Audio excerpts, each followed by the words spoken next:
নলবাৰী জিলাত north east council of allied health science প্ৰতিষ্ঠান এটাৰ নামত দুটাকৈ পেৰামেডিকেল ইনষ্টিটিউট অবৈধভাৱে চলি থকা কাৰ্যই সমগ্ৰ অসমৰ লগতে নলবাৰী জিলাত প্ৰতিক্ৰিয়া ইতিমধ্যে বিৰূপ প্ৰতিক্ৰিয়া প্ৰকাশ কৰিছে। এই কথাটো সকলোৱে জানো।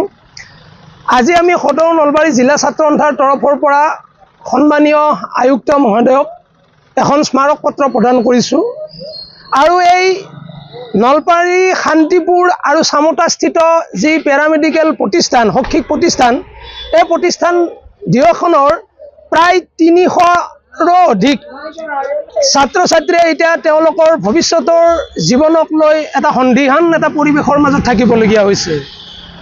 অবৈধভাৱে দুটাকৈ পেৰামেডিকেল প্ৰতিষ্ঠান নলবাৰী জিলাত বিগত কিছু বছৰ ধৰি চলি আছে আৰু অসমত এটা বিয়াগুম স্বাস্থ্য বিভাগ আছে, joint director of health service Nalbari জিলাত আছে। তেনেস্থলত এনেকৈ অবৈধভাৱে দুটা পেৰামেডিকেল প্ৰতিষ্ঠান থকাটো এটা ৰহস্যৰ বিষয় আৰু বিশেষকৈ ছাত্ৰ ছাত্ৰীসকলৰ জীৱনক লৈ যি হেতালি খেলা কাৰ্য আৰু ছাত্ৰ ছাত্ৰীসকলৰ পৰা কোটি কোটি টকা লুণ্ঠন কৰি এতিয়া বৰ্তমান সময়ত মূল কালপ্ৰিতজন গকুল শৰ্মা অধ্যক্ষজন এতিয়াও পলাতক অৱস্থাত আছে। তাৰে এগৰাকী পৰেশ বৰ্মনক ইতিমধ্যে কৰায়ত্ব কৰিছে। এতিয়া আমাৰ ছাত্ৰ সন্থাৰ স্পষ্ট কথা যে অবৈধভাৱে চলি থকা এই পেৰামেডিকেল প্ৰতিষ্ঠানৰ লগত জড়িত প্ৰত্যেকগৰাকী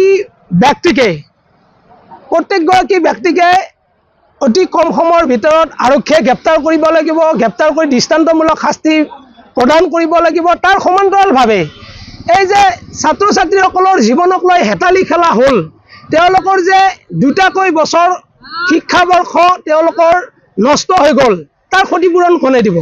গতিকে এই ক্ষেত্ৰত এই অবৈধভাৱে চলি থকা পেৰামেডিকেল প্ৰতিষ্ঠান কেনেকৈ নলবাৰী জিলাত থাকিল নে অসমৰ বিভিন্ন প্ৰান্তত আছে, এই সকলো কথা জনাৰ বাবে এই সামগ্ৰিকভাৱে গোটেই কথাটোৰ এটা তদন্ত হ'ব লাগে আৰু উচ্চ পৰ্যায়ৰ তদন্ত হ'ব লাগে।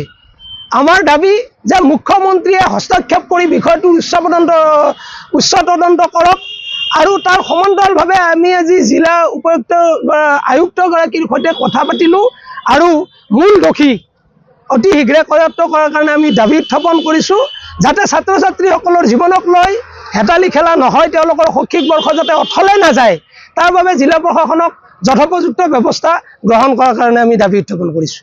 যিকোনো খবৰৰ বাবে যোগাযোগ কৰক 7099017330 লগতে 7099017110 নম্বৰত।